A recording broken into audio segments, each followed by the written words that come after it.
ఉల్లాసంగా కనబడుతూ ఒక చేతిలో ఫోన్ పట్టుకొని మాట్లాడుతూ మరో చేతిలో మందు గ్లాస్తో చిరునవ్వు చిందిస్తూ దర్శనమిస్తున్నారు బాలయ్య బాబు గారు.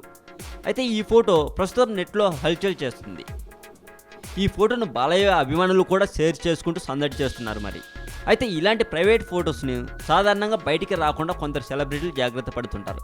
కానీ నందమూరి బాలకృష్ణ గారి ఈ ఫోటో నెట్లోకి ఎలా వచ్చిందో మాత్రం అర్థం కావట్లేదు. ఎలా అయితే ఏంటి, ఒక చేతిలో మందు గ్లాస్, పక్కన మందు బాటిల్, ఒక చేతిలో మొబైల్ ఫోన్, హుందాగా కూర్చొని ఉన్నారుగా బాలకృష్ణ గారు. అభిమానులు ఈ ఫోటో చూసుకొని సంబరపడిపోతున్నారు. మరి బ్రదర్ ఒక్క నిమిషం ఆగండి. ఆల్బర్ట్ ఐన్స్టీన్ 1879 మార్చి 14న జర్మనీలో జన్మించాడు. వంకర టింకరగా ఉన్న తలతో పుట్టిన అతన్ని చూసి తల్లిదండ్రులు నిర్గంతపోయారు. డిగ్రీ అయిపోయాక ఐన్స్టీన్కు ఉద్యోగం వెతికి పెట్టాలని తన తండ్రి హెర్మన్ చాలా ప్రయత్నించాడు. తన మీద తనకే నమ్మకం లేని ఐన్స్టీన్ కూడా ఇన్సూరెన్స్ ఏజెంట్ లాంటి మామూలు ఉద్యోగం చాలు అనుకున్నాడు. 1902లో స్విట్జర్లాండ్ రాజధాని బెర్న్కి వెళ్ళాడు.